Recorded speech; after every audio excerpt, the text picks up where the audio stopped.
वीरों की गाथा सुनाने, देश प्रेम सबके मन में जगाने लेकर आए हैं कृष्ण और पार्टी बॉय।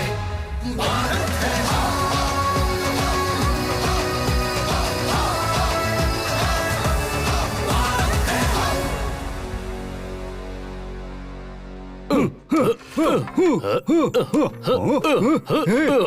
బాల్టీ బాయ్, ఈ రోజు నేను నిన్ను వదిలిపెట్టను. బాల్టీ బాయ్, ఈ రోజు నేను నిన్ను ఊరికే వదలను. ఈ ఖడ్గపు పోటీలో ఖచ్చితంగా నువ్వు నన్ను గెలవలేవు. 4 వారాలుగా ట్రైనింగ్ లో ఉన్నాను క్రిష్, నువ్వు నన్ను ఓడించలేవు. మీరిద్దరూ అసలు ఎందుకంత అల్లరి చేస్తున్నారు? అరే ట్రేష్, పుస్తకం చదవడం ఆపు, ఖడ్గాన్ని తీ. పుస్తకాల్లో మాటలుంటాయి, దానికి కత్తి కంటే శక్తి చాలా ఎక్కువ. సరిపోయింది. నువ్వు పీర్ ఖాన్ అనే పేరు ఎప్పుడూ వినలేదా? పీర్ అలీ ఖానా? ఎవరతను? పీర్ ఖాన్ అనేవారు ఎవరంటే, ఆయన 1887లో ఆయన మాటల వల్ల ఇంకా ఆయన పుస్తకాల వల్ల ప్రజలందర్నీ బ్రిటిష్ వాళ్ళకి వ్యతిరేకంగా పోరాటం చేయడానికి ఇన్స్పైర్ చేశారు. Hey Sanskriti, story mode on.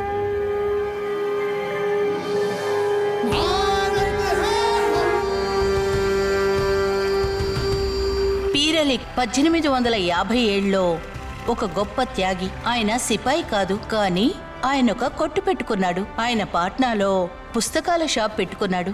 ఆయన అక్కడుండే వ్యాపారస్తుల్ని, జమీందారుల్ని, మాల్వీయులు మాత్రమే కాదు, కానీ గవర్నమెంట్ కంపెనీ, భారతీయ వీరుల వరకు అందరూ కలిసి ఆంగ్లేయుల్ని ఎదిరించి పోరాటాన్ని మొదలుపెట్టారు. అదేంటంటే 1857లో ఓ పోరాటానికి సీక్రెట్ ఆర్గనైజేషనా? ఎగ్జాక్ట్లీ. పీర్ ఖాన్ రహస్య సమాచారాన్ని పుస్తకాల్లో దాచిపెట్టి ప్రజలకి అందజేశారు. ఆయన నందుతో అప్పచెప్పి ఏం చెప్పారంటే, ఇదేమో గులాం అబ్బాస్కి, ఇదే గసిటాకి, మౌల్వీ కరీం ఇంకా మౌలి మెహదీ దగ్గరికి నేనే వెళతాను. పీర్ గారు, వీళ్ళందరూ మీ కొట్టుకు వస్తున్నారు, వెళుతున్నారు. హఠాత్తుగా వీళ్ళందరినీ ఒకే సమయంలో ఇక్కడికి రప్పించడం ఆంగ్లేయులకి తెలిసిపోయిందంటే? మనకి సమస్య ఏం లేదు, వాళ్ళకే సమస్య వస్తుంది నందు. అంతేకాదు పాట్నా ఇకెప్పుడు వెనకబడి ఉండదు. ఆ సమయంలో విలియం టైలర్ పాట్నా కమిషనర్ గా ఉండేవారు. ఒకరోజు సాయంత్రం ఆయన ఇంట్లో పార్టీ జరిగేటప్పుడు అక్కడ ఒపియన్ ట్రేడర్ డాక్టర్ లాయల్ ఇంకా విలియం టైలర్ డెబ్యూటీ డాక్టర్ లేకడే ఉన్నారు. ఇది నిజమేనా కమిషనర్ టైలర్? ఈ దేశ సిపాయిలు మనల్ని ఎదిరించి పోరాడబోతున్నారట. అది మన ఓపియం ట్రేడ్ కి ఇబ్బంది కలిగించదు కదా? Nonsense doctor, look at them. ఈ డాగ్స్ వాళ్ళ మాస్టర్ ని అటాక్ చేస్తారనుకుంటున్నారా? వాళ్ళు మొరగను కూడా మొరగరు. జెంటల్మెన్, డాగ్స్ విశ్వాసమైనవి, కానీ మనుషులు అలా కాదు. అవకాశం దొరికితే మనల్ని కరుస్తారు. పీర్ అలీ సమాచారం ద్వారా ఆయన తెలిసిన వారికి, దేశం మీద ప్రేమున్న వారందర్నీ కొట్లో ఒకటి చేశారు. ఇది ప్రమాదకరం పీర్ గారు. అందరినీ ఒకేసారి రమ్మన్నారు, ఎందుకు? ఎందుకంటే మీ స్థలాన్ని ఆంగ్లేయులు ఆక్రమించుకున్నారు మౌలి గారు. అక్రమ్ గారు తన పొలంలో వరి పంట పండించారు. ఆంగ్లేయులందరినీ బలవంత పెట్టి పన్ను వసూలు చేస్తున్నారు. కంపెనీ వాళ్ళు దుస్తుల వ్యాపారం మొత్తం వాళ్ళు స్వాధీనం చేసుకున్నారు. ప్రతి వ్యాపారానికి ఆటంకం, అన్ని వస్తువులకి పన్ను. పీర్ అలీ మాట్లాడుతున్నప్పుడు హఠాత్తుగా బెడ్షీట్ లో తన్ని చుట్టుకుని కూర్చున్న మనిషి లేచి నించున్నారు. తర్వాత తను చుట్టుకున్న బెడ్షీట్ ని తీశారు. ఆ తర్వాత అక్కడ కూర్చున్న వాళ్ళందరూ భయపడిపోయారు. నేనే మాల్వీ మెహదీ. ఇక్కడ ఆంగ్లేయుల కాపలాదారుడు ఇక్కడేం చేస్తున్నాడు? ఆగండి, ఎవరు భయపడకండి, ఈయన మనకు తోడుగా ఉన్నారు. నేను బ్రిటిష్ కంపెనీ ఉద్యోగస్తుడుగా ఉండొచ్చు, కానీ నేను ఒక భారతీయుణ్ణి. తర్వాత భారతీయులకి ఇంగ్లీష్ వాళ్ళ దగ్గర నుంచి అవమానమే దొరుకుతుంది. రాత్రి పగలు చూడకుండా సేవ చేస్తున్నా. ఇంతవరకు నేను బాగుపడింది లేదు, నాకు గౌరవం లేదు. ధనవంతుడు, పేద, హిందూ, ముస్లిం, వ్యవసాయి, సిపాయి, ఎవరిని ఆంగ్లేయులు సరిగ్గా అర్థం చేసుకోలేదు. వీళ్ళు మహారాజుల రాజ్యాన్ని ఆక్రమించుకున్నారు. వీరు బాద్షాలను కూడా విడిచిపెట్టలేదు. మనం ఎప్పుడూ ఏదీ చెయ్యలేదు, కానీ ఎప్పుడూ దుఃఖాన్ని అనుభవిస్తున్నాం. కానీ ఇకపై అలా కాదు. మనకి సమయం వచ్చింది. ఇక మనం అందరం ఏకమై ఈ ఆంగ్లేయుల దోపిడీదారుల నుంచి భారతదేశానికి స్వతంత్రం సాధిద్దాం. మీరందరూ నా ఉత్తరం చదివే ఉంటారు. అవధ్, కాన్పూర్, ఢిల్లీ అన్ని చోట్ల తిరుగుబాటు విప్లవాలు జరుగుతున్నాయి. మన స్వతంత్రం కోసం మనల్ని మనం సిద్ధం చేసుకోవాలి. స్వాతంత్రం కోసం మా ప్రాణాలైనా అర్పిస్తాం. చెప్పండి, ఎప్పుడు దాడి చేద్దాం? ఎప్పుడు ఈ జెండా నా కొట్టు పైన ఎగరడం చూస్తారో అప్పుడు సమయం వచ్చిందనుకోండి.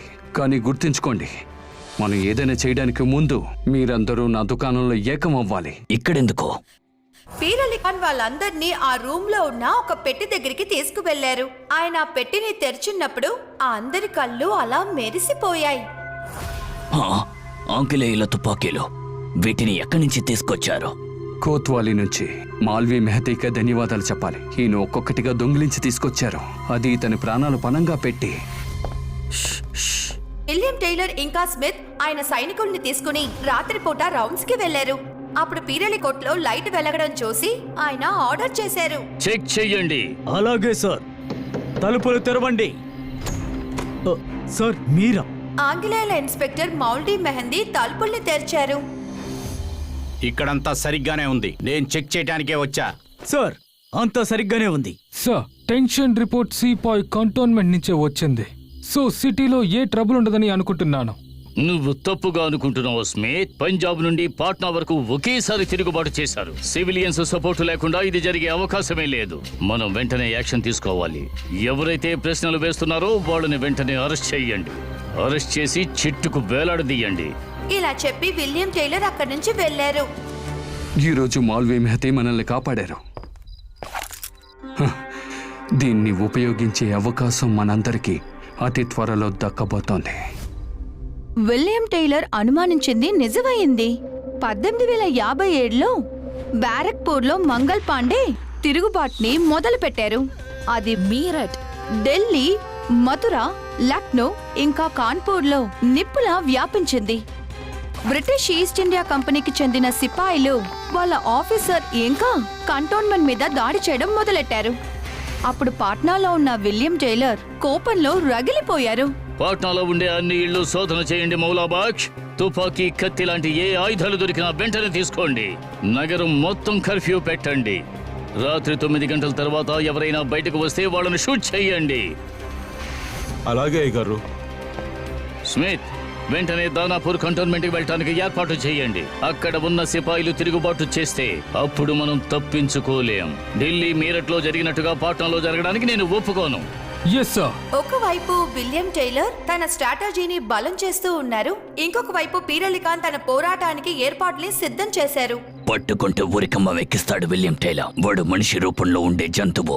ఊరికి ఎవరు భయపడతారు మౌల్వీ సార్? ఒకవేళ చనిపోవాలని రాసుంటే ఏదో ఒకటి సాధించి చనిపోవాలి. పీర్ అలీ ఇంకా మౌల్వీ కరీం వాళ్ళిద్దరూ చర్చిస్తూ ఉండగా అప్పుడు హఠాత్తుగా గదిలోకి నందు ఒక సమాచారంతో వచ్చారు. మాల్వీ మెహతీ దొరికిపోయారు. ఆయనకి ఉరిశిక్ష విధించారు. ఇప్పుడు మనందరికీ సమయం ఆసన్నమైంది. పీర్ అలీ ఒక లెటర్ రాసి నందుకి అందజేశారు. ఈ ఉత్తరం తానాపూర్లో ఉన్న సిపాయిలకు చేరుకోవాలి. ఆ ఉత్తరంలో ఏం రాశారో? సిపాయిల్ని తిరుగుబాటు చేయమని ఆదేశించారా? అవును మిత్రులారా, ఇంకా ఈ మాట కంటోన్మెంట్ దాటి ఈ పాట్నాకి వచ్చే చేరేలోగా ఈ ఆంగ్లేయుల దగ్గరున్న ప్రభుత్వ అధికారం ఇంకా పొలాలు సామాన్యులకు కూడా దక్కేటట్టు ఉండాలి. కానీ ఆ లెటర్ తో విలియం టైలర్ ఇంకా స్మిత్ తో వాళ్ళ స్ట్రాటజీ ప్రకారం దానాపూర్ కంటోన్మెంట్ కి వెళ్లారు. సిపాయిలకు వచ్చిన లెటర్స్ ఎక్కడున్నాయి? అవి ఎలా ఇవ్వండి. ఏంటలా చూస్తున్నారు? అన్ని లెటర్స్ తీసి వెంటనే చదవండి. పాట్నా నగరంలో తిరుగుబాటు చేయమని signal. Peer Ali Khan. Officers, అనుమానం వచ్చిన సిపాయిలను అదుపులోకి తీసుకోండి. వాళ్ళ ఆయుధాలను చేజిక్కించుకోండి. ఎవరు కంటోన్మెంట్ వదిలి బయటకు వెళ్ళకూడదు. బయట వాళ్ళు లోపలికి రాకూడదు. స్మిత్, ఈ పీర్ అలీ ఖాన్ ఎవరో కనిపెట్టు. విలియం టైలర్ ఈ ఆర్డర్ నెరవేర్చబడ్డానికి ముందే అక్కడ పనిచేస్తున్న ఒక తోటమాలి వాళ్ళు మాట్లాడుతున్నది దాగుని మరీ విన్నాడు. ఆ తర్వాత తను అక్కడి నుంచి ఎలాగో బయటకు వచ్చేసాడు. పీర్ అలీతో తోటమాలి విషయం గురించి చెప్పిన వెంటనే వాళ్ళు వాళ్ళ ఫ్లాగ్ ని కొట్లో ఎగరేశారు. అది అందర్నీ ఒక్కటవ్వడానికి చేసే సిగ్నల్. కాసేపట్లోనే పీర్ అలీ కొట్లో గుంపుగూడడం మొదలయ్యింది. ఇంకా పీర్ అలీ ఆంగ్లేయుల నుంచి దొంగిలించబడ్డ మౌల్వీ మెహందీ తుపాకులు అక్కడున్న వాళ్ళందరికీ ఇవ్వబడ్డాయి. ఆ రోజు రాత్రి పాట్నాలో ఆ ఊర్లో ప్రశాంతతని పాడు చేసేలాగా ఒక గుంపు ఓపియం హౌస్ వైపు వెళ్ళింది. అక్కడ డాక్టర్ లేల్ ని వాళ్ళు చూశారు. నువ్వు ఎట్టి పరిస్థితుల్లో లోపలికి రాలేవు. అస్సలు ఆలోచించకుండా పీరలి తుపాకీ తీసి డాక్టర్ నీల్ ని చంపేశారు. అక్కడున్న దేశభక్తులు ఓపియం హౌస్ ని కాల్చేశారు. హఠాత్తుగా ఆంగ్లేయుల సైన్యం గుంపుకి వెనక నుంచుని దాడి చేశారు. వాళ్ళని కాల్చండి. ఆ రోజు రాత్రి పాట్నాలో పెద్ద యుద్ధం ఒకటి జరిగింది. ఎంతో మంది చనిపోయారు. చివరికి బ్రిటిష్ వాళ్ళు పీరలిని ఖైదు చేశారు.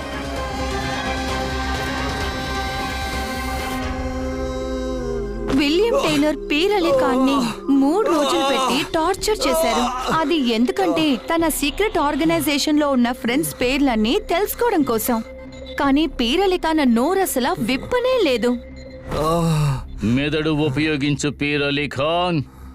నీ మిత్రుల పేర్లన్నీ చెప్పు. నీకు ఉరిశిక్ష తప్పుతుంది. కావాలంటే నువ్వు నన్ను నాలా ఉన్న వాళ్ళని ప్రతిరోజు ఉరికమ్మ ఎక్కిస్తూ ఉండు. కానీ మేము చేసే ఈ పోరాటాన్ని నువ్వు ఎప్పటికీ ఆపలేవు. ఇలా చూడు విలియం టైలర్, నేను ఇప్పుడు ప్రాణాలు కోల్పోవచ్చు, కానీ నేను బలవడం వల్ల లక్షల కొద్దీ వీరులు ఈ భూమిపై పుడతారు. నిన్ను నీ లక్ష్యాన్ని ఎప్పటికీ వాళ్ళు నెరవేరనివ్వరు.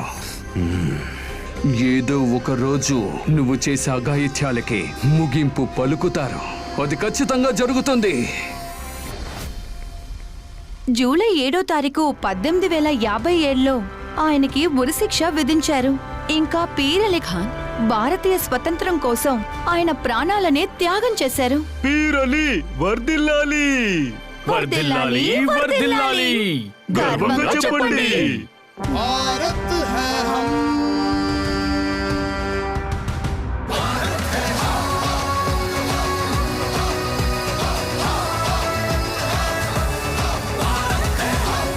ఫ్రెండ్స్, ఈ కథ వినడానికి మీకు ఎంత ఇంట్రెస్టింగ్ గా ఉందే?